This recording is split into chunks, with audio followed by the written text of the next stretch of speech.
फिर उसके बाद हम बात करते हैं अपने प्यारे से सेल वॉल की। तो सेल वॉल क्या है? It is a rigid outer covering lying outside plasma membrane. देखो, प्लाज्मा मेम्ब्रेन के बाहर होती है सेल वॉल, पर ये केवल प्लांट्स में होती है। Cell wall is only present in plants, ठीक है। तो अगर प्लांट सेल है तो प्लाज्मा मेम्ब्रेन के बाहर पहले कौन होगा? सेल वॉल होगी। और सेल वॉल रिजिड है, एकदम मजबूत है, राइट। और ये प्लाज्मा मेम्ब्रेन के बाहर ही होती है, ठीक है। और मैंने देखो लिखा हुआ है अलग से, present in plants only, right. फिर उसके बाद नेक्स्ट हम बात करते हैं न्यूक्लियस की। Nucleus have double layered nuclear membrane having nuclear pores for transfer of material and chromosome. देखो, न्यूक्लियस में ना डबल लेयर्ड न्यूक्लियर मेम्ब्रेन होती है। न्यूक्लियर मेम्ब्रेन का मतलब न्यूक्लियस के इर्द गिर्द एक मेम्ब्रेन होती है, एक परत होती है जिसको न्यूक्लियर मेम्ब्रेन बोलते हैं।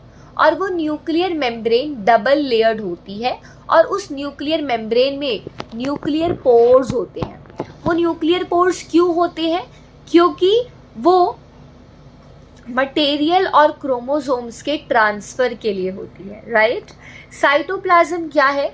Cytoplasm is a fluid inside the plasma membrane and outside the nucleus. देखो, प्लाज्मा मेम्ब्रेन एक फ्लूइड है, फ्लूइड जैसा पार्ट है जो किसके अंदर है? वो प्लाज्मा मेम्ब्रेन और न्यूक्लियस के बाहर वाली साइड के अंदर है, ठीक है। It is a fluid inside the plasma membrane and outside the nucleus. तो ये फ्लूइड है प्लाज्मा मेम्ब्रेन के अंदर का और न्यूक्लियस के बाहर वाले पार्ट का, ठीक है। फिर उसके बाद हम बात करते हैं सेल ऑर्गेनल्स की। There are specialized membrane bound parts of cell present in cytoplasm.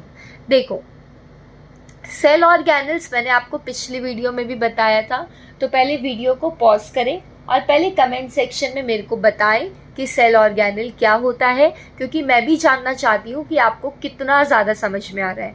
क्योंकि आप जितना इंटरेस्ट लेके पढ़ेंगे मैं उसके डबल इंटरेस्ट से आपको पढ़ाऊँगी। सेल ऑर्गेनल क्या होते हैं? सेल ऑर्गेनल वो सर्टेन स्ट्रक्चर होते हैं साइटोप्लाज्म के अंदर